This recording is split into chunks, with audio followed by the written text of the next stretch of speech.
Puff hands ఎలా stitching చేయాలో చూపిస్తానండి. చూడండి,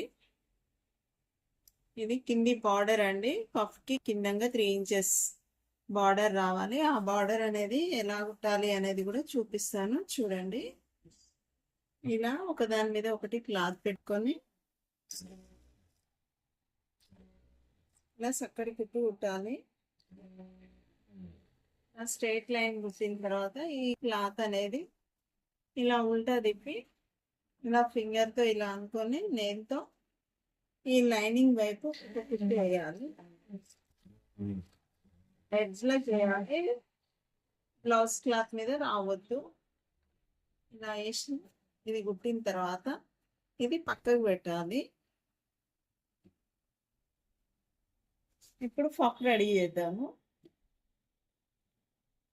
పఫ్ రెడీ చేయడం అంటే ఫస్ట్ హ్యాండ్కి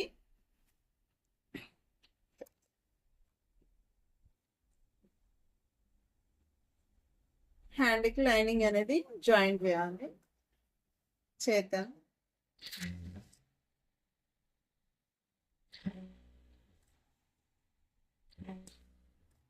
ఇలా లైనింగ్ జాయిన్ చేసుకున్నది పఫ్ ఎలా పెట్టాలనేది చూపిస్తాను.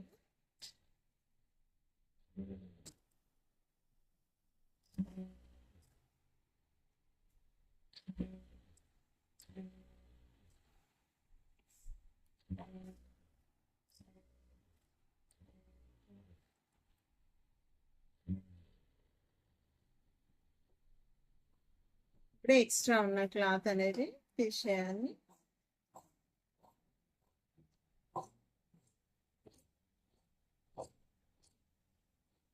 ఇప్పుడు ట్రెండింగ్ లో ఉన్నాయి కదండి blouse hand designs, neck designs కానీ హ్యాండ్ డిజైన్స్ కానీ చాలా ట్రెండింగ్ లో ఉన్నాయి.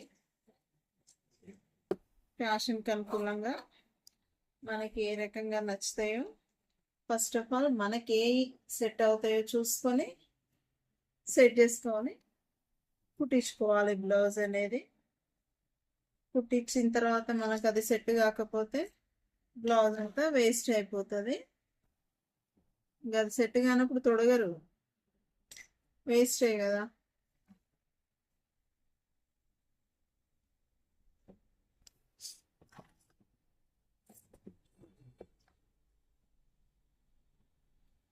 పఫ్ పెట్టాను చూడండి.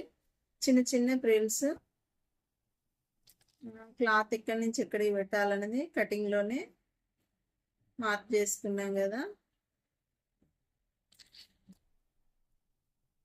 ఇలా చిన్న చిన్న ప్రిల్స్ అనేవి పెట్టాలి. దగ్గర దగ్గరగా, దూరం వెళ్ళొద్దు, గ్యాప్ రావద్దు. దగ్గర దగ్గరగా వస్తే చక్కగా కనపడుతుందండి. పఫ్ అనేది బుట్ట చేతులు అంటాం కదా, పైకి లేస్తుంది, చక్కగా ఉంటుంది ముద్దు ముద్దుగా. ఇలా పెట్టిన తర్వాత అన్నీ ఒకే ఈక్వల్లో పెట్టాను. మళ్ళీ ఈ చివరి భాగం కూడా సేమ్ సైజ్, అంటే ఇక్కడ ఏ సైజ్ అయితే ప్రిల్ పెట్టామో పైన కింద కూడా అదే సైజ్ ప్రిల్ అనేది పెట్టాలి. ఇక్కడ నుంచి ఇలా వచ్చింది, ఇక్కడ నుంచి ఇలా వస్తుంది. డైరెక్షన్ అనేది కిందికి వచ్చేసరికి ఒకలా ఉంటుంది, పైన ఒకలా ఉంటుంది. మధ్యలో పఫ్ అనేది ఇలా లేస్తుందండి.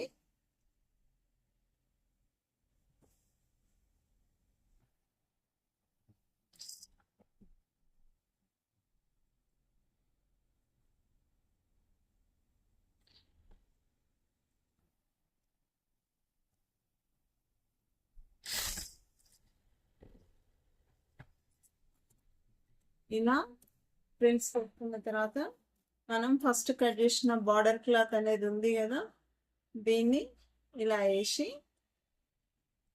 దీనిపైన ఇలా పెట్టాలి. హ్యాండ్ యొక్క ముందు భాగం ఇలా పెట్టి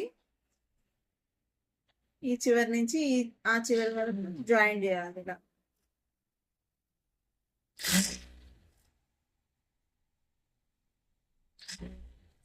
క్లాత్ అనేది స్ట్రైట్ గా పెట్టాలి, అటు ఇటు వంకర పోవద్దు. ఇలా 1 టైం జాయిన్ చేసుకున్న తర్వాత ఈ లైనింగ్ కూడా దీనిపై నుంచి ఇలా పెట్టేసి జాయిన్ చేయాలి.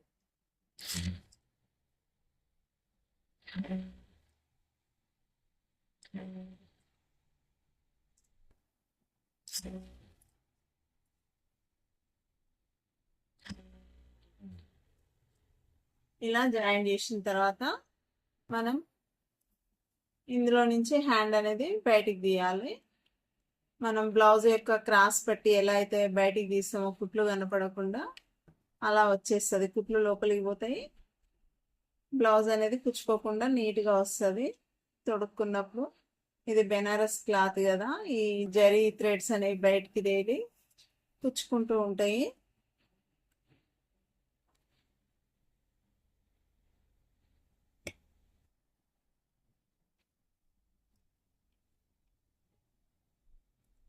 లోపల నుంచి ఇలా ఉంటుంది క్లాత్. ఈ ఫ్రిల్స్ క్లాత్ మనం జాయిన్ చేసిన క్లాత్ మొత్తం పూర్తిగా లోపలికి వెళ్ళిపోతుంది అన్నట్టు. చాలా నీట్గా ఉంటుంది ఇలా బ్లౌజ్. ఇప్పుడు ఇక్కడి నుంచి ఈ బార్డర్ పై నుంచి ఒక కుట్టు అనేది వేయాలి. ఎందుకు అంటే ఇది ఇట్లా లేవకుండా క్లాత్ అనేది చక్కగా అణిగినట్టుగా ఉంటుంది. మరి పఫ్ అయితే లేవాలి కదా, పఫ్ లేవాలంటే ఇది ముందు బాగా లేవచ్చు కదా, అందుకని ఇది ఇలా కుట్టేయాలి. ఇలా కుట్టేసిన తర్వాత మనం హ్యాండ్కి పైపింగ్ అనేది చేయాలి. కింది భాగంలో లోడింగ్ పైపింగ్ అనేది చేయాలి. ఆల్రెడీ ముందుగా మనం కుట్టి పెట్టుకుంటాం కదా. నేనైతే నార్మల్ పాదంతో వేస్తున్నా, లేదు అంటే సింగిల్ పాదంతో కూడా వేయచ్చు. సింగిల్ పాదంతో, ఈ పాదంతో వేయరాని వాళ్ళు సింగిల్ పాదంతో వేసుకోవాలి.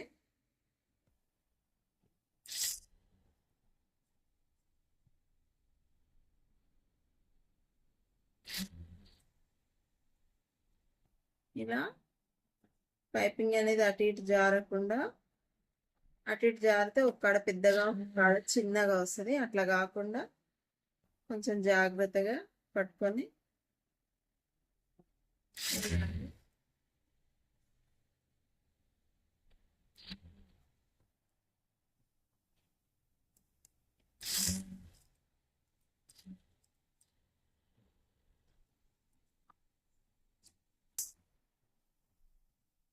పైపింగ్ వేసిన తర్వాత ఇంకో కుట్టు వేద్దాము.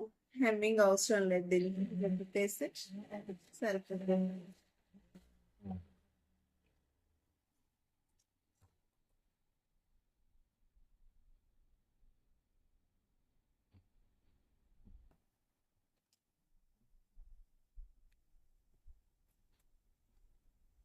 ఇలా వచ్చింది.